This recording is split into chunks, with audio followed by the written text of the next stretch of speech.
So let's grab a CT scan from the queue and see what we've got. I'm going to share my screen.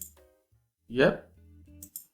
So this is a 62-year-old female patient.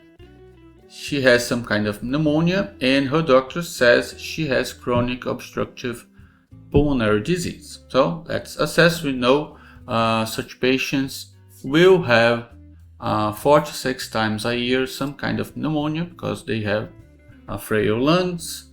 They are very susceptible to infection. So I'm going to roll the images from up to down, from down to up, so you guys can assess the images, the exam as much as I. And just after that, I'm going to comment on what I think of this exam, so we can report it together. So going up to down and down to up.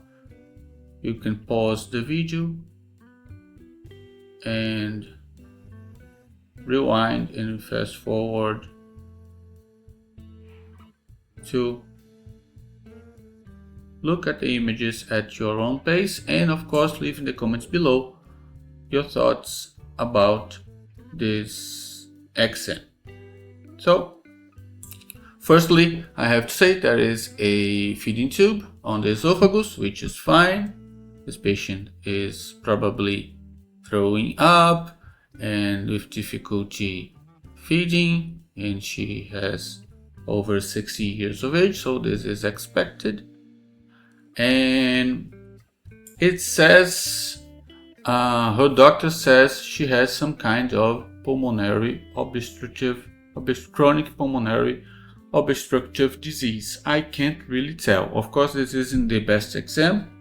She couldn't hold her breath, so it's all shaky, it's all blurred, but I can't really tell any signs of pulmonary architectural distortion. I don't see bends, I don't see honeycombing, I don't really see growth emphysema and bronchiectasis. So all I can see here are pulmonary consolidations, which are acute disease, are pneumonia most probably, because she is in a infectious state. I can also see atelectasis, which are minor collapses of pulmonary segments all over the inferior lobes, which are the most common places for such signs, also in the middle lobe and of course the lingula. So we have 2 acute signs of pulmonary disease, consolidations and atelectasis. Also a major acute sign of disease, not chronic in this case, but major and acute, are diffuse ground glass opacities all over the place. So in this setting, I can tell with confidence this patient has an acute pneumonia, a diffuse, severe and acute pneumonia. Are there adenopathies? Are there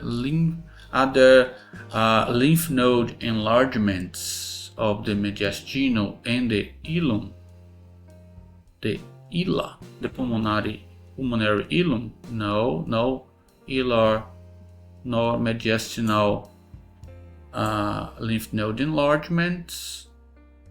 And of course, which is very important to report, there is no pleural effusion. No pleural effusion, only parenchymatous disease. Also, I can tell there is some minor atherosclerotic calcifications on the aorta and some degenerative disease of the bones, especially the spine. Let me just grab a sagittal MPR. So it's all shaky, it's blurred. This isn't a great CT scanner, as you guys can see. The MPR isn't perfect, but I can say there are no vertebral collapses, no bone lesions, which could say anything about secondary disease. So and of course no pleural effusion.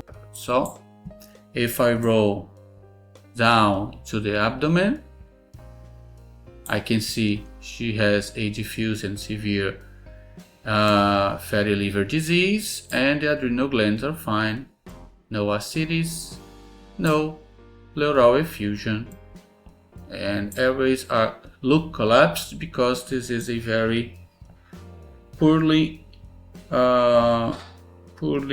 acquired exam, because she couldn't hold her breath, so she couldn't expand her airways in order for us to properly evaluate the large airways. But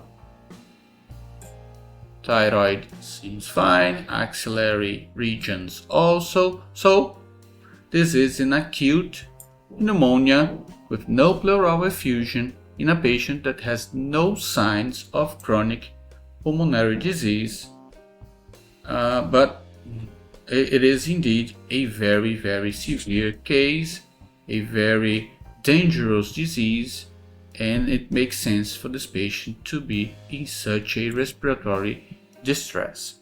So, if you guys enjoyed this video, I'm pretty sure you're gonna enjoy this one right here. Just click here and keep watching, hit that like button and consider subscribing to the channel, and until next time, I'll see you around.